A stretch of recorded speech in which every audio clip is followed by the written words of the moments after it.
एक छोटी सी बात मैं आज पहली बार आपसे कर रहा हूं। रात को सोने के पहले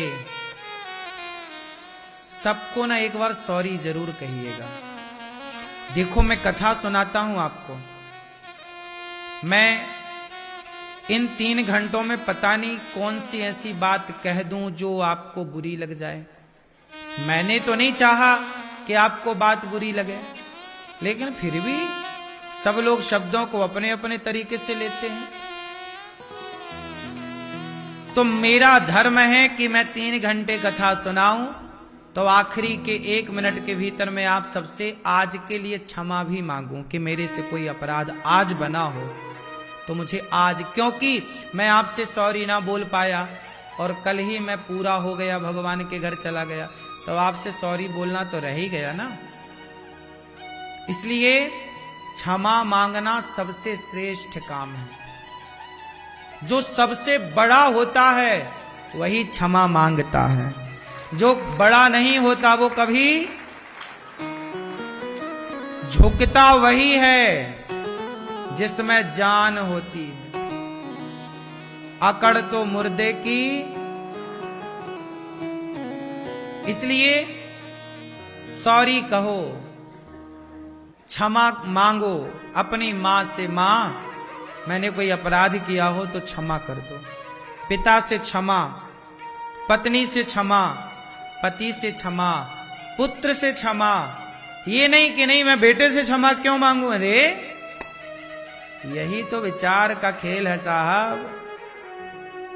यही तो तुम्हारे अभिमान को पिघलाएगा। जब तक तुम क्षमा नहीं मांगते तब तक तुम्हारा घमंड तुम्हारे भीतर रहता, लेकिन जब तुम क्षमा मांगते हो तो तुम्हारा घमंड पानी बन करके बह जाता है। तुम निष्पाप हो जाते हो। आप पापी तब तक हैं जब तक क्षमा नहीं मांगी। राम ने हनुमान जी को भेजा, भैया, ओ मोबाइल वाले भैया, राम जी ने हनुमान जी को भेजा, जाओ रावण से कह देना कि वो क्षमा मांग ले। एक बात बताओ, रावण ने सीता मां को चुराया, गलती की, लेकिन रावण यदि क्षमा मांग लेता तो राम क्षमा कर देते कि नहीं। अंगद जी समझाने गए ना कि अभी भी मौका है, सीता मैया को वापस कर दो और चलो शरण में, राम तुम्हें क्षमा कर देंगे।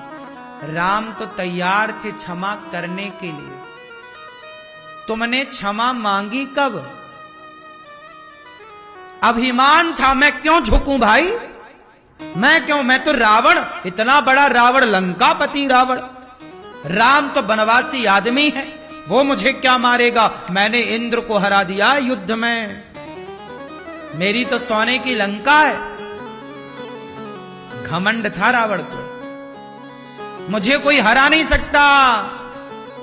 मेरा बेटा मेघनाथ बड़ा बलवान है, मेरा भाई कुंभकर्ण बड़ा बलवान है। मेरे कुर्सी के नीचे देवता रहते हैं, शनि उल्टा लटके रावण की कुर्सी के नीचे। बोलो हां, घमंड तो था साहब, लेकिन वो घमंड ने रावण का सत्यानाश कर दिया। एक बार रावण सॉरी कह देता, एक बार कान पकड़ के हे राम मुझे क्षमा कर दो, इतनी सी लाइन कह देता तो पूरा रामायण बच जाती, पूरा लंका का नाश बच जाता, एक लाइन।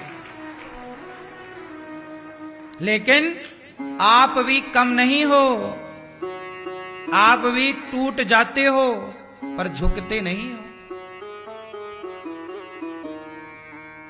आप भी रावण के ही पद चिन्हों पर चल रहे हो। तुम अपना लाखों का नुकसान कर लेते हो पर सॉरी नहीं बोलते हो। तुम्हारी भी तो अकड़ है, तुम्हारा भी तो घमंड है। ये इससे बड़ी कोई बेवकूफी नहीं होती। रोज अनिरुद्धाचार्य आप सबसे क्षमा चाहता है, कोई पाप कोई अपराध मेरी वाणी से हुआ हो तो। जब मैं क्षमा मांगता हूं ना तो मेरा घमंड समाप्त हो जाता है। मेरे भीतर घमंड को ठहरने की जगह ही नहीं मिलती। जब आप झुकते नहीं हैं तो घमंड पनपता है, अभिमान एटीट्यूड पनपता है, भीतर भीतर बढ़ता। अरे मैं कम हूं क्या, मैं क्यों सॉरी बोलूं, क्यों झुकूं। इसलिए अपने माता को, पिता को, गुरु को, बड़ों को प्रणाम करने की बात। मेरे भीतर घमंड होता ना साहब तो मैं किसी माँ के पांव कभी ना दबाता। जिनके भीतर घमंड है वही घमंड तो तुम्हें माँ के चरणों में भी झुकने नहीं दे रहा है, पागल। आजकल बेटा भी अपने माँ के पांव कहां छू रहा है, घुटने छू रहा है। और सुनो, गर्लफ्रेंड के संग सेल्फी डाल रहा है, कहीं घूमने गया पार्क में सेल्फी डालता है। आप युवाओं की जरा पूरी पोस्ट चेक कर लेना, शायद एक दो बेटा ऐसे मिलेंगे जो माओ के पांव छूते हुए की सेल्फी डालते। उनका ईगो, अरे पांव में पड़ के कौन फोटो खिंचाता भाई। हा? आजकल बेटे कहां मां के पांव छूते हुए की फोटो शेयर कर रहे हैं, बोलो हाँ। हाँ, गर्लफ्रेंड के संग कॉफी की फोटो डली होगी, कॉफी पीते हुए की। सही है कि नहीं। याद रखना साहब, पांव तक ना सब लोग नहीं पहुंचते। तुम मेरे कंधे पे हाथ आसानी से रख लोगे, कंधे तक सब पहुंचते हैं। बोलो हाँ, कंधे तक सब पहुंचते हैं, पांव तक सब नहीं पहुंचते। पांव तक पहुंचा अनिरुद्धाचार्य, उन माओ के चरणों तक पहुंच गया। इसलिए आज पूरी दुनिया ये दास अनिरुद्ध की सेवाओं को, गौरी गोपाल, एक मैया आज मेरे पास आई और मैया ने कहा बेटा यहां जितनी सेवाएं हैं उन सेवाओं को मैं प्रणाम करती हूं। सेवाओं को लोग प्रणाम कर रहे हैं क्योंकि मैं पांव तक पहुंचा, मैं ऊपर नहीं गया, मैं नीचे गया। सारे लोग ऊपर जाना चाहते हैं, ऊपर जाओ, विकसित हो, विकास हो आपका और आप तरक्की करें और बड़े बने। मैं बड़ा नहीं, मैं छोटा बनने के लिए झुका। तुम अपनी मां के पांव कब दबाए थे आखिरी बार, याद है कुछ? मैं वृद्ध माताओं के चरण रोज दबाता हूं, लगभग रोज का मतलब है जब मैं बाहर कथाओं में होता हूं तो बाहर ही होता हूं, फिर नहीं हो पाती, लेकिन लगभग रोज, लगभग। और एक मां के नहीं, एक दिन में कम से कम 25, 30, 40 माताओं के चरण नित्य।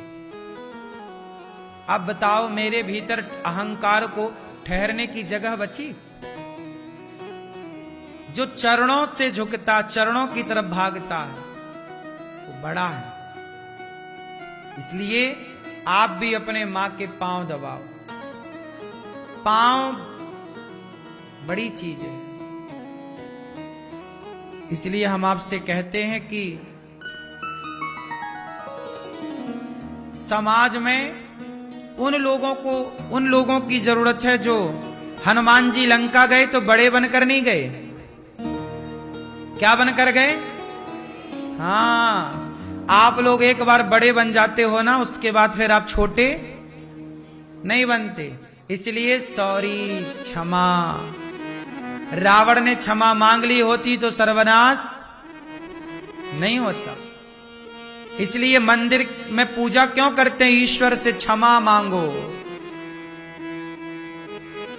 रोज। हे प्रभु, मेरे अपराध हुए हो तो क्षमा कीजिएगा।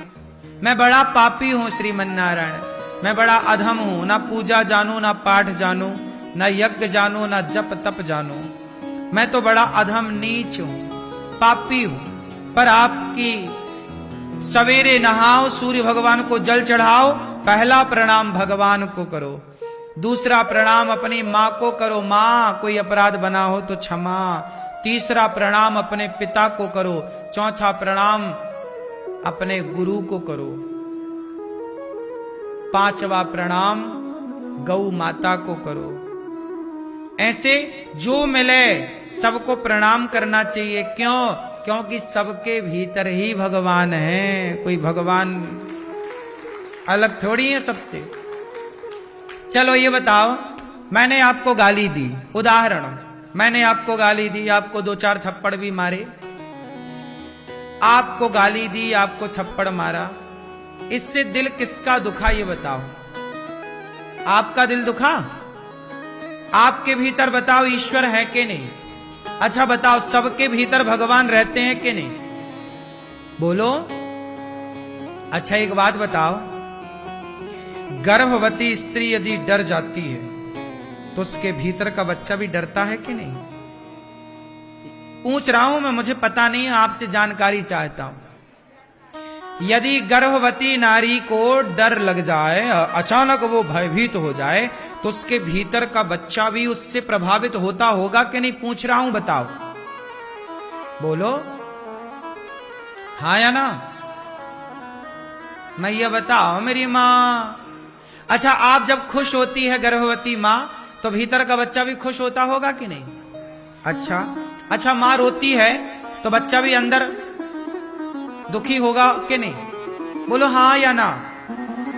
अच्छा मां का प्रभाव हंसने, रोने, डरने का बच्चे को पड़ता है या नहीं पड़ता? बस ये उत्तर दे दो। पड़ता है? बोलो हाँ। इसी तरह आप गर्भवती मां को मारोगे ना और मां रोएगी ना, तो उसके भीतर का बच्चा भी उस आंसू से प्रभावित होगा, वो भी दुखी होगा। उसी तरह जब आप किसी को सताते हो तो वो व्यक्ति ही नहीं रोता, उसके भीतर बैठे भगवान भी रोने लग जाते हैं, क्योंकि सबके भीतर ईश्वर है। आप कितने लोग इस बात से सहमत हैं कि सबके भीतर भगवान रहते हैं? सबके भीतर ईश्वर है। तो यदि मैं आपको 2 थप्पड़ मारूं तो वो चोट ईश्वर को भी लगेगी कि नहीं? मैं आपको गालियां दूं तो वो ईश्वर को भी घायल करेगी कि नहीं? और मैं आपको हंसाऊं, मैं आपको प्रसन्नता दूं तो वो प्रसन्नता ईश्वर को भी मिलेगी कि नहीं? हाँ, इसलिए दास अनिरुद्ध ने संसार के प्रपंच को छोड़कर सबकी सेवा करके सबको खुश करने का संकल्प लिया। सबकी सेवा करो। इसलिए गौरी गोपाल में जितने लोग आते हैं सबको पेट भर भोजन मिलता, क्योंकि जब आप पेट भर खाते हैं तो आप डकार लेते हैं, खुशी से झूम जाते, क्या बढ़िया प्रसाद था। क्यों? जब पेट भरता, किसी भूखे का पेट भर जाए तो वो खुश होता है कि नहीं? गौरी गोपाल जी का प्रसाद पाके किस किस को खुशी मिली बताओ? खुश हुए? तो आप जितने खुश हुए ना, आपके भीतर बैठे भगवान भी उतने खुश भये। यही ईश्वर की प्रसन्नता, यही ईश्वर को प्रसन्न करने का उपाय है। क्या है ये उपाय?